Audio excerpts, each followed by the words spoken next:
След провала на септемврийското въстание през 1924 г. Върховният касационен съд забранява Българската комунистическа партия. Тя обаче продължава да действа като нелегална терористична организация на територията на страната. Финансирането идва от Комунистически интернационал и специално от Съветския съюз.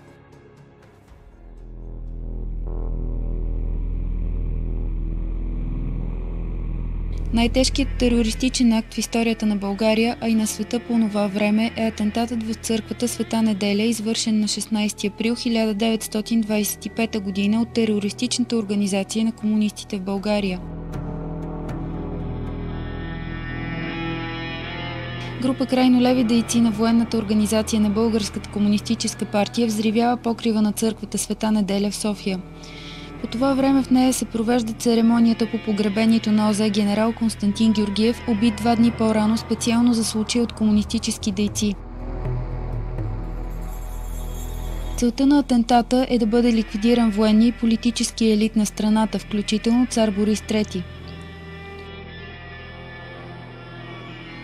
Жертвите на атентата са повече от 200 души.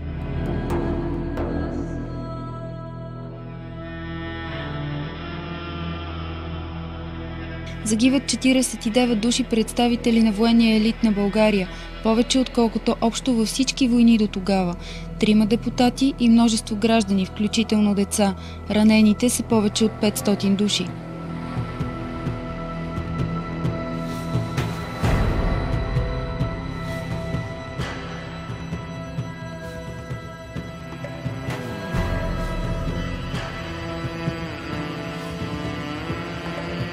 През Втората световна война България се оказва въвлечена на страната на Германия и Италия, поради което е във война с САЩ и Великобритания, но със Съветския съюз запазва пълни дипломатически отношения.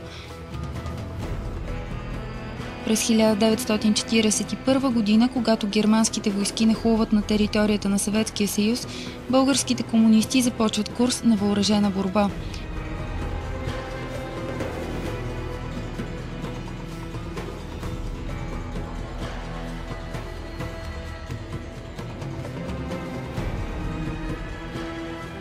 За разлика от окупираните страни, в България партизанското движение е насочено срещу собственото правителство, което в този момент има силна обществена подкрепа, тъй като успява да запази страната от военен разгром, не изпраща български войски по фронтовете и присъединява към България почти всички територии, населени с българи.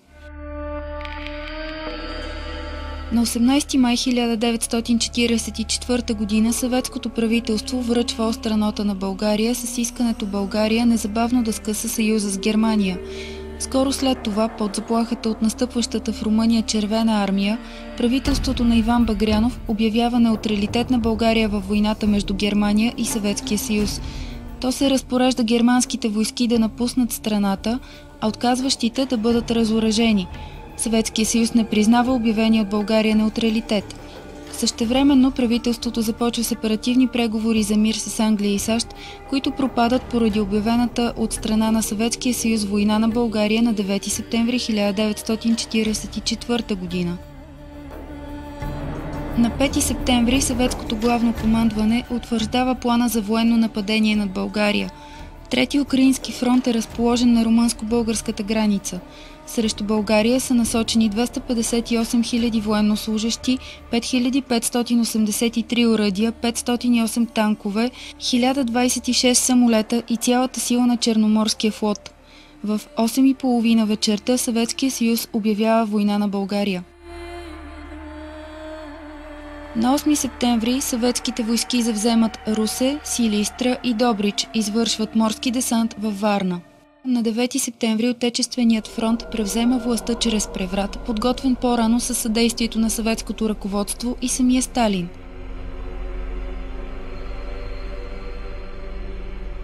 Военното министерство и Министерски съвет са превзети без никаква съпротива, благодарение на продажния военен министър генерал Маринов, който е част от заговора и сам предава властта в ръцете на узурпаторите, като в замяна остава на поста си.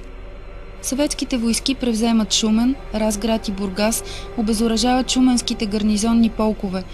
За 2 дни на операцията са пленени 21 000 български войници и офицери. В същото време Сталин и Съветския съюз празнуват победата на Трети украински фронт над България. След известно време в Москва се подписва споразумение за примирие до подписването на мирен договор. Така се узаконява съветската окупация на България, продължила до 1947 година, когато е подписан мирния договор. Българската армия минава на подчинение на съветското командване по настояване от страна на Съветския съюз. Новата власт изправя на съд над 3000 български военнослужещи с различен чин, но за сметка на това 720 души партизани, повечето без никаква военна подготовка и без средно образование, получават офицерско звание.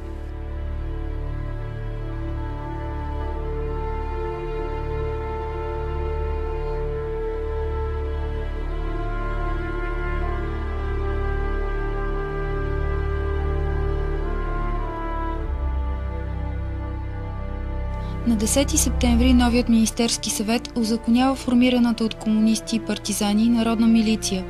До средата на септември са уволнени 30 000 от старите служители на полицията, част от тях са убити, много са арестувани. Още от 9 септември милицията започва да извършва масови арести и убийства. Арестувани са всички министри, били такива от 1941 до 1944 година. Имуществото им е поставено под запор. Под егидата на Централния комитет на Българската работническа партия комунисти се създават ударни групи от въоръжени комунисти и комсомолци, чиято цел е да екзекутират всички злостни врагове. Вестникът на комунистите "Работническо дело" призовава: "Стреляйте вярно, забивайте ножа по-дълбоко". Този призив бележи върха на масовите убийства, извършени от бойните групи на Комунистическата партия. За 3 месеца са избити над 30 000 души от интелигенцията, държавната и местната администрация и икономическия елит на България. В аулата на Софийския университет Свети Климент Охридски започват заседанията на втори върховен състав на Народния съд. Подсъдими са 127 от 160-те народни представители в 25-то обикновено народно събрание, правителственото мнозинство. Проведени са 135 масови съдебни процеси с над 11 000 подсъдими, в които 2730 души са осъдени на смърт, а 1305 на доживотен затвор.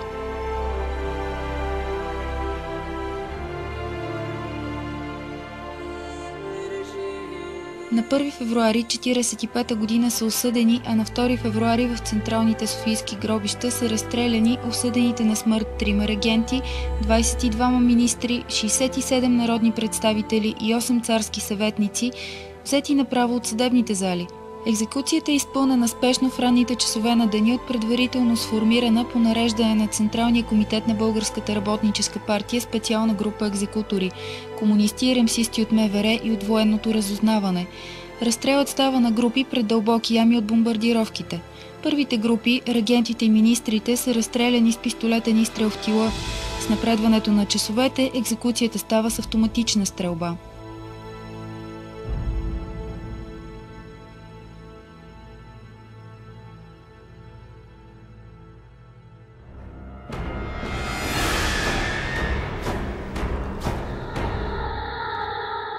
Министерският съвет приема наредба закон за прочистване на учителския и преподавателския състав в сферата на образованието от фашистки елементи. Следват студентски протести, чието организатори са арестувани и въдворени в концлагер, а също и арести и масови уволнения сред преподавателите. През същата година е приет закон за висшето образование, който унифицира, идеологизира и русифицира висшето образование. Ликвидирана е университетската автономия, висшите учебни заведения стават държавни.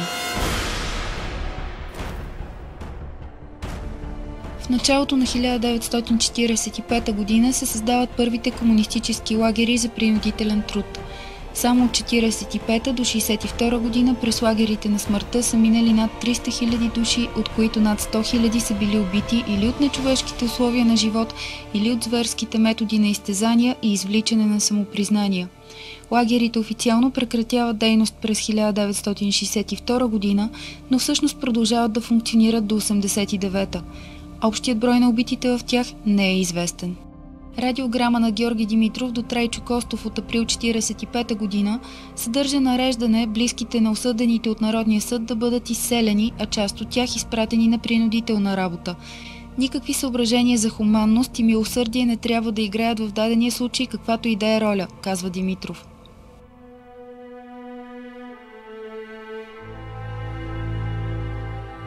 След прияти закони през март 1946 година са водени дела срещу близо 700 индустриални предприятия и е конфискувана частна собственост за около 8 милиарда лева. Отнети са общо 564 хиляди декара земя, национализират се гори и горски пасища. Одържавени са 11 чуждестранни и 19 български застрахователни дружества. Застраховането става монополно дело на държавата. Създаден е Държавния застрахователен институт.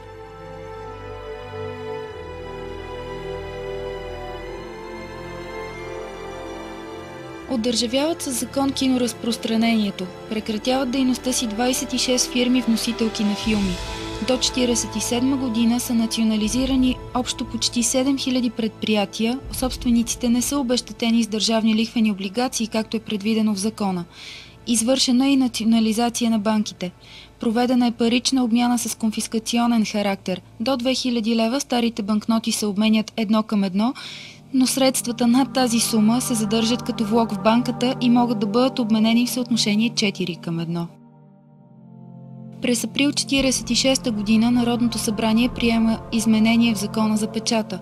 С закона е установена явна цензура над опозиционните издания и въз основа на него правителството окончателно спира издаването им. С това приключва и всяка съществувала до тогава свобода на словото. На 14 октомври 1947 година пленум на Централния комитет на Българската работническа партия комунисти решава да се премине към установяване на еднопартийна система, като опозицията бъде унищожена.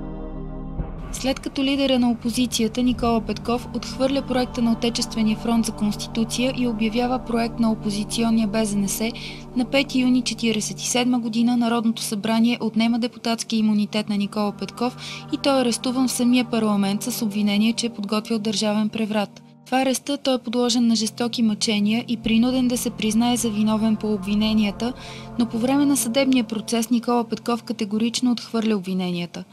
На 16 август е произнесена смъртната му присъда, изпълнена е чрез обесване на 23 септември в Софийския централен затвор.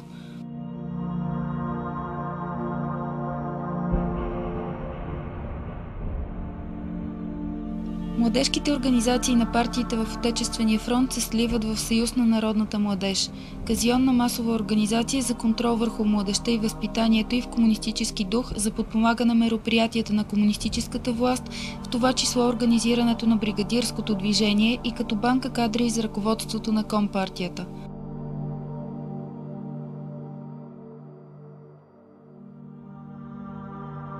През декември 1947 година съветските войски напускат България. През тези 3 години на съветска окупация Съветският съюз е осигурил на своите васали от Българската комунистическа партия цялата власт над българската страна, държавен апарат и всяка сфера на живот на нейния народ. През следващите 43 години на официално властване на Българската комунистическа партия, управлението на България е всъщност в ръцете на съветските комунистически лидери, решенията се взимат в Москва, а репресиите, убийствата, насилието и терора продължават да бъдат държавна политика, създавайки тоталитарно общество на страха.